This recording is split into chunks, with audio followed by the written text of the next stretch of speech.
17 जून को Hunter with scalpel नाम का जो मर्डर मिस्ट्री के ड्रामा था वो रिलीज हो चुका है। इस साल हमें murder mystery suspense thriller series बहुत ही कम देखने को मिली है, लेकिन जितनी भी आई थी भाई सभी लाजवाब थी। पहले कर्मा, मर्सी फॉर नन और हंटर विद स्कैल्पल, इसका जो ट्रेलर टीजर था उसको देखकर भी लग रहा था कि सीरीज अच्छी हो सकती है। तो 17 जून को इस सीरीज के जो पहले 2 एपिसोड थे उसको रिलीज किए गए। 17 को एपिसोड 1 और 18 जून को एपिसोड 2, जहाँ पे भाई सीरीज को स्टार्ट करते ही लिटरली जो चीज देखने को मिली, मैंने सोची भी नहीं थी कि सीरीज इस तरह से शुरू होगी। पहले सीरीज के स्टोरी के बारे में थोड़ा सा बता देता हूँ।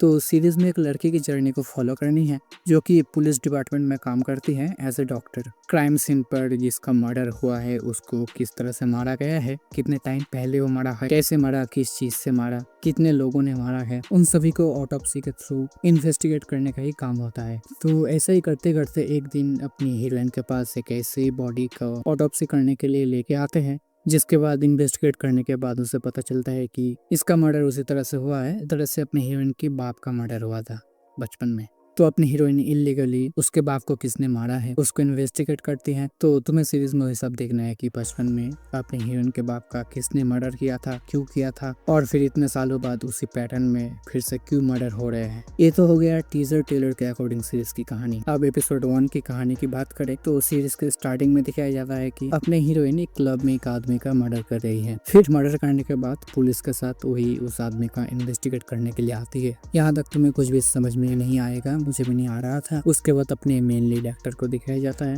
वो भी एक पुलिस ऑफिसर है। तो अपनी मेन कैरेक्टर्स को इंट्रोड्यूस करवाने के बाद एपिसोड के एंड में एक और आदमी का मर्डर हो जाता है। एंड इस बार उस आदमी का पोस्टमार्टम करने के बाद, इन्वेस्टिगेट करने के बाद अपनी हीरोइन की पता चलता है कि इस आदमी का भी उसी तरह मर्डर किया गया है जिस तरह से अपनी हीरोइन के बाप का मर्डर हुआ था। तो ये तो हो गई एपिसोड 1 की कहानी। आगे की कहानी जानने के लिए तुम लोग खुद एपिसोड 2 को देखो। इसके एपिसोड्स के लेंथ ज्यादा बड़े नहीं है, 30 मिनट के आसपास, इसीलिए तुम्हें हर एक एपिसोड में ज्यादा कुछ देखने को नहीं मिलेगा। अब एपिसोड शुरू होकर खत्म भी हो गई, तुम्हें पता भी नहीं चलेगा। तो अब तक के लिए बस 2 ही एपिसोड है। नेक्स्ट वीक को और 2 एपिसोड आएंगे। कल के लिए तुम इस सीरीज को डिज्नी प्लस हॉटस्टार पर कोरियन लैंग्वेज में विद इंग्लिश सबटाइटल देख सकते हो। तुमने अब तक इसके ड्रामा को देखा है या नहीं, कमेंट पे जरूर रखना। और इस तरह की वीडियोस और भी देखने के लिए डू सब्सक्राइब।